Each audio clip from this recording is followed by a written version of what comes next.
Part 5. As women began to evaluate themselves against these high standards, their sense of self worth decreased. Furthermore, women began to resort to even more strenuous means to reach the desired goals of society. This, in part, led to the eating disorders that become evident in the later years of the 20th century and still exist today. However, in today's society, there are even more forms of media that young women are exposed to at an even earlier age. Great detail is still placed on the physical characteristics of women's, let's flip the page here, of women's appearance.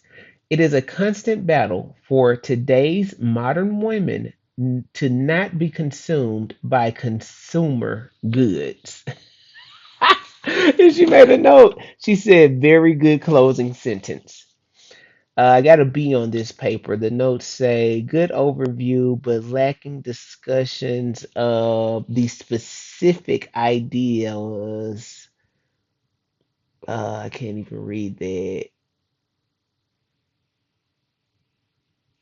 Mentioned by historians.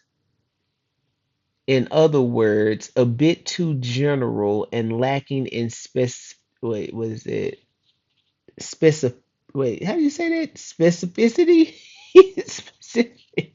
See, this is where I need my sister to come in and correct me about the two assigned articles. So, all right. So my takeaway on this one, this paper, go-to guides for the modern woman. Again, ain't nothing new. Now it's analog. It's digital.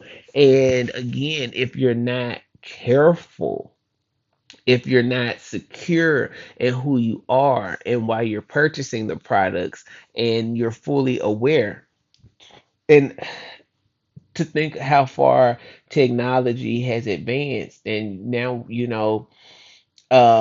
I am a supporter of. I don't see nothing wrong with a little nip tuck. If you know that it's something that you want to change, it's something that you want to, as long as you're doing it safely and you're, doing it with a professional that's going to guide you through it. And I also get that, depending on the circumstances, that can become even more challenging. But I feel and I believe that everyone has the right to alter themselves and their being however they see fit.